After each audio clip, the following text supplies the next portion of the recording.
Kamusta Hi, kung yung ad Congresswoman. cautelam answer ni Vice President Sara? Yung ad Wala cautelam sa amin nakakita. answer niya. Well, sa akin hong pagbabasa ng answer, it seems to me that it is not an answer. It is more of a motion to dismiss. No? And it's clear in the rules of impeachment of the House of Representatives that motion to dismiss is a prohibited pleading. No? So apparently, hindi po sinagot yung mga allegation of offenses, hindi sinagot yung allegation of ground. The contents of the answer are questions pertaining to the alleged violation of due process and alleged errors in the determination of sufficiency in substance. No, that is why I kept on saying, since I read that answer, that indeed the allegations in the complaint stand because they were never rebutted in the answer of the respondent. But Congresswoman, we kind of expected that, right? For their team to question the jurisdiction. When you say that it was not the answer that you wanted, what were you thinking you would get? You will remember that most of the grounds are the same grounds alleged in the first impeachment complaint, although the same was declared unconstitutional by the Supreme Court. So it raises questions to the sovereign Filipino people. We were anticipating that this time around, magkakaroon ng kasagutan ang Vice President sa katanungan ng taong bayan. However, we didn't see that in the answer. Instead, what we see are questions about the legality, constitutionality of the proceeding that was conducted. So for me, it is more of a motion to dismiss rather than an answer. Hindi kaya congresswoman na sineset niya yung predicate para magsampa siya uli ng kaso sa Supreme Court? That is one possibility actually, no? Kasi nung sinabi niyang we violated the due process in the determination of sufficiency in substance, that we actually had double standard in the impeachment hearing against the president vis-a-vis that against the vice president, he's actually questioning the proceeding itself, which are subject matter of a petition in the Supreme Court. However, I wish to advance as early as now, no? Maliwanag po sa kaso ng Merceditas Gutierrez, the determination of form and substance are questioned that rest upon the exclusive judgment of the justice members. So I don't know really how can this become subject matter of a petition to the Supreme Court. But these are things which are yet to be seen. So wala pa namang petition, and even if there is one, for as long as wala namang TRO ang Supreme Court at wala pang declaration, adverse declaration as to our proceeding, we will simply proceed as mandated in the rules of impeachment of the House of Representatives. Ano Napagugat po tuloy ako yung ng next step na yon? Iniintay natin. I understand there will be a hearing tomorrow. Anong ad cautelam? Yes, ma'am. So, in fact, I'm here in Congress right now, and it's just now that I was able to confirm, hindi lang pala yung complainant ng third impeachment complaint, but even the complainant of the fourth impeachment complaint waived their right to file a reply, no? Parehas nag-waiver by way of manifestation. Yung Saballa complainants at saka yung Cabrera complainant, no? So, technically, submitted na for determination of sufficient ground ang impeachment complaints. And we are inclined, the justice members are inclined to proceed to the determination of sufficient ground, whether the same exists or otherwise, in our tomorrow's hearing. So in addition to this, magdi-discuss din po tayo ng ating preliminary matters, such as we want to know the opinion of the justice members with regards to the motion for the issuance of subpoena of bank records, as well as the request of Congressman Chel Jokno for the transfer of custody. These are matters we want to address at the onset so that when we start the hearing proper come March 25, no, we will immediately proceed to the presentation of witness and evidence. Ma'am, Sigurado na matutuloy na. tuloy na yung hearing. By March 25, umpisa na yung impeachment formal.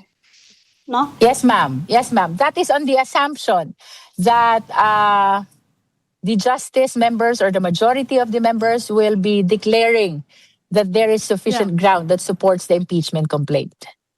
Kasi ma'am, originally meron pang 3 days, 3 days. I mean, after the 10 days for the VP to submit her reply, may 3 days for the complainants to respond and then 3 days for the accused to submit a rejoinder. When you say na baka tomorrow you're inclined to proceed already to the determination of sufficiency of the grounds, does that mean that yung 3 days is no longer necessary? Mukhang yung claimants And it's because there is a manifestation filed by the complainant of the third impeachment complaint and a similar manifestation filed by the complainant of the fourth impeachment complaint that they will not be filing reply to the answer anymore. Okay. So, Eh kung walang reply, Waiver na. there is no reason to anticipate rejoinder, di Mabilis ba? na. So in other words, from the filing of the answer of the respondent yesterday and the manifestation of non-filing of reply of both complainants, the impeachment complaint is considered submitted for the purpose of determining whether or not there is sufficient ground that supports the impeachment complaints.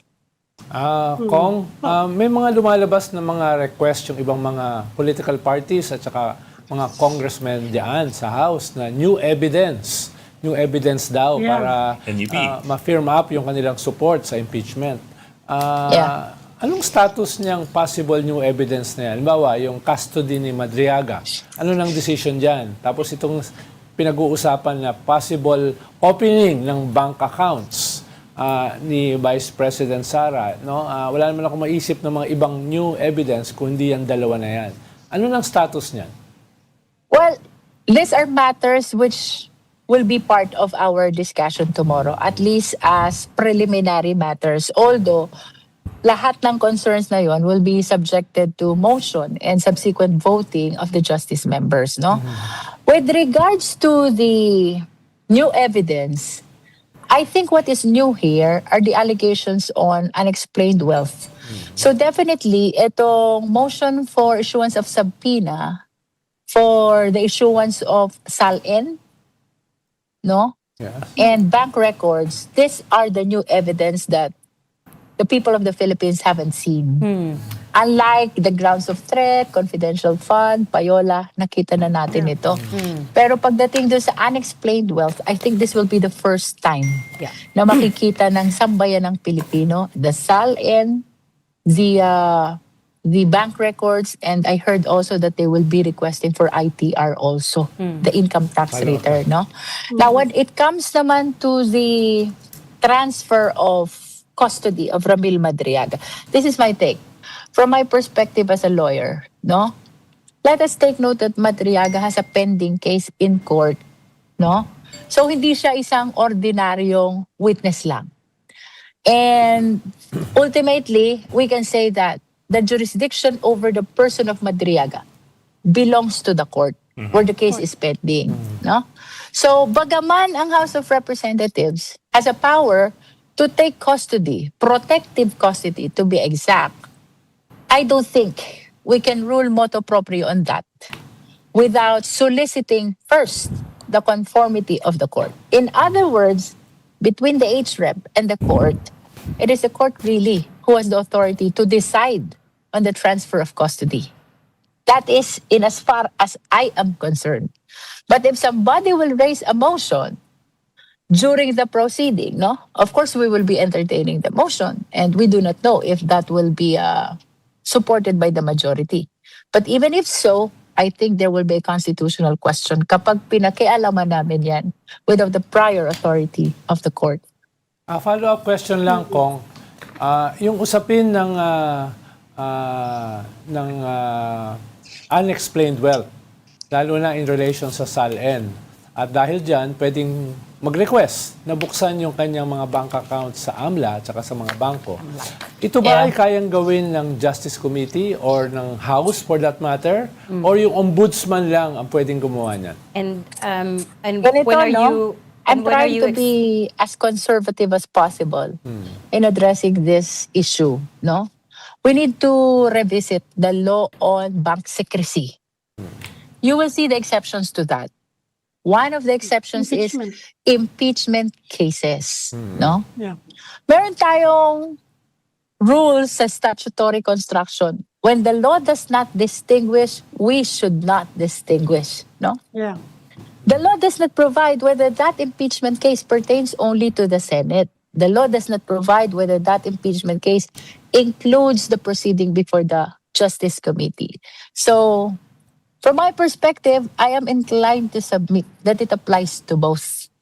Which means that the House of Representatives, through the Justice Committee, as well as the Senate during the trial, can issue subpoena for bank records by way of exception to the bank secrecy law without violating the provisions of the bank secrecy law. Yeah, but at what point in the process do you think you will request that and test that provision? After the declaration of sufficient ground, it triggers already the start of the hearing proper. And if you will be reading carefully the rules, it is once you start the hearing proper that the parties, including the respondent, the complainant and the respondent, can actually file motions for the issuance of subpoena, not only duces tecum for the purpose of documents, but even ad testificandum if they want to compel the attendance of significant witnesses. No, so to my interpretation, these are powers which were granted to the Justice Committee to actually aid the parties in the production of evidence that they need or they wish to present before the Justice Committee.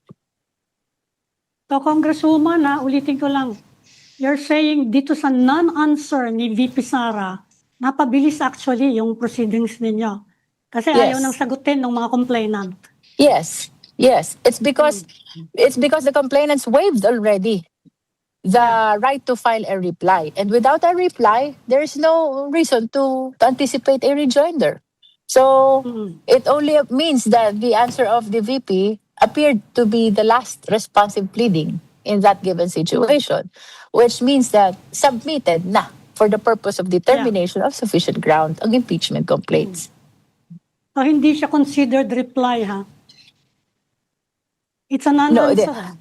It's answer. We call it answer really. But Answer. since the allegations do not respond to the allegations of the offenses and grounds in the Non-reply. impeachment complaint, Yeah. I consider that not a reply. Instead, I considered it as a motion to dismiss, which is actually a prohibited pleading under the rules. This Okay. this assessment of yours that it's a non-reply, could that be challenged by the other side, or no more? Well, it depends on them. That is in as far as me as a lawyer is concerned, no? That's how I see it. Kasi pag sinabi mong answer, you should rebut the allegations in the The complaint. points. Yeah. The allegations in the answer should address the allegations of offenses and grounds in the complaint. But it doesn't appear that way. It did not delve on the offenses and grounds alleged in the impeachment complaint. Instead, it questions the proceeding that the Justice Committee had during the determination of sufficiency in substance, to be specific. So, parang effectively waived na, no? Her right to reply. Parang waived na effective. Yun ang impact nun. Yeah, for clarity, Ma'am Ami, no? Yung sagot ni VP, we call that answer. Tapos Yeah, yung it's a sagot non-answer. ni complainant kay VP, we call that reply. Pero yung reply na okay. yun yung winave ng complainants by way of their manifestation filed with the Justice Committee. So, okay, so in your view, no more challenging this, so we're looking at March 25 for the trial. Well, for us, we will simply proceed to the impeachment proceeding as provided in the rules, no? Sabi ko nga, even if they elevate the question of alleged violation of due process to the Supreme Court, kung wala namang TRO, kung wala namang declaration pa, ang Supreme Court, this is a Dire-diretso. constitutional duty eh. That's why we are bound to proceed. So for as long as walang TRO, you will push through. And Yes. what Yeah. can we expect on the 25th then, Congresswoman? For the 25th, since that will be the first hearing for the first setting for the hearing proper. Pag sinabi Yeah. po natin hearing proper, presentation of witnesses and evidence na yan. Unahin po Yeah. natin yung complainant, and when the complainant is done, that will be the turn of the respondent to present their evidence and their witnesses, no? So, what we expect during the hearing proper, siguro we'll start muna acting on the motions. Yung bukas discussion lang, plus declaration of the existence of sufficient ground, whether it exists or otherwise. But for the 25th, we act first on the motion, that is issuance of subpoena, duces tecum, and we act also on the request for transfer of custody, and then we proceed to hearing proper. Presentation na ng evidence and witness of the complainant. That's why the complainants need to be ready by March 25. At this point in the process, does Vice President Duterte have to be physically present or no? She will be invited as part of the due process, no?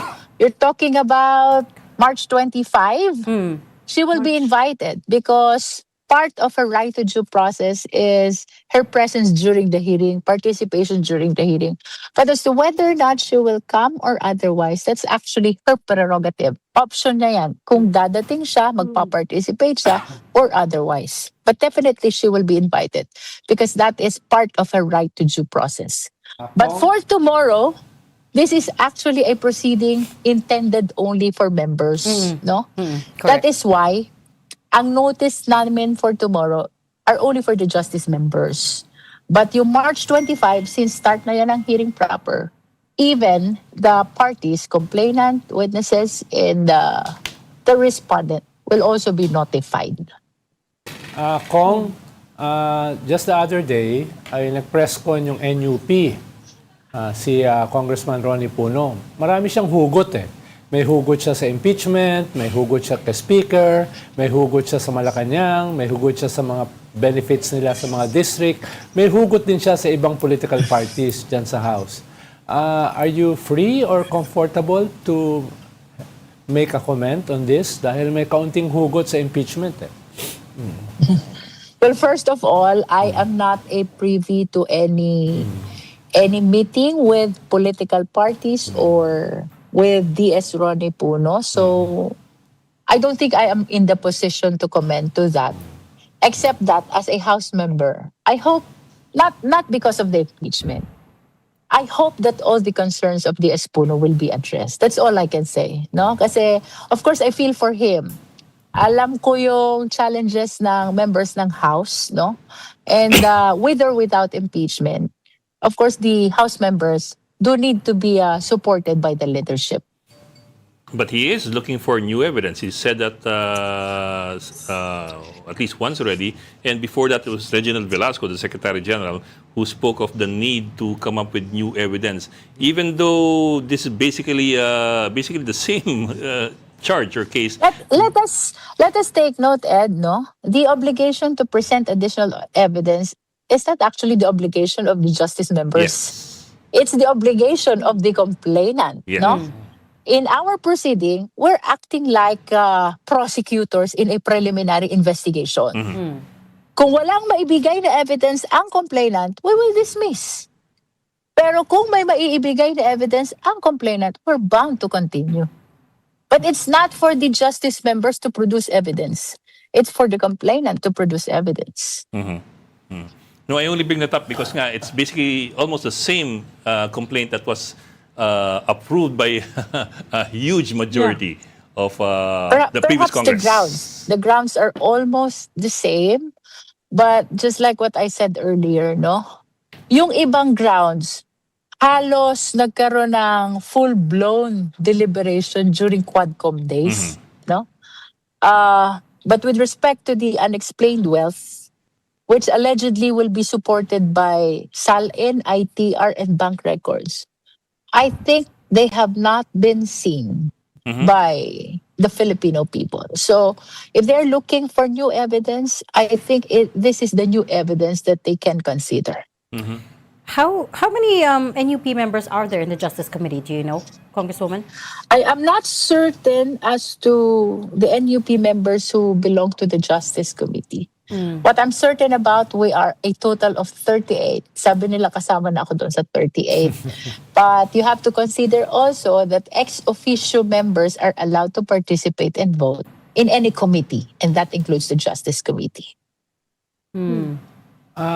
Kong, meron ba kayong indicative timeline? Paano, nagtatanong yung mga tao, ano bang aming hihintayin? Halimbawa, magko-convene kayo as a Justice Committee tomorrow. Yeah. At sa a weekend, a break na. Magbe-break na yung Congress, di ba? Tapos, Actually, this is one of our challenges, no? Kasi after our session tomorrow, the House members will be going back to their respective district, and it will be challenging for us to gather them as we continue the proceeding of the Justice Committee during recess, no? So, but to your question, ano yung timeline na kino-consider namin? Sir Ronald, it actually depends on the progress of the hearing. We have not seen the actual evidence. We are not certain if the names which are being mentioned in the mainstream media will really appear, no? So, siguro after March 25, yung initial start ng hearing proper, we will be able to assess kung ilang hearings ang kakailanganin. Kasi sa March 25, I will be asking them also to submit the names of their witnesses. So somehow we will be able to assess kung ilang hearings ang kakailanganin for us to be able to finish. But Ma'am, if I understood you correctly, you're of the legal opinion that the Justice Committee has the authority to subpoena bank records like a court. Yes. If I got you correctly. In that case, who is going to move for the subpoenaing of these bank records? Or would that be you? No, remember that there are endorsers who are House members.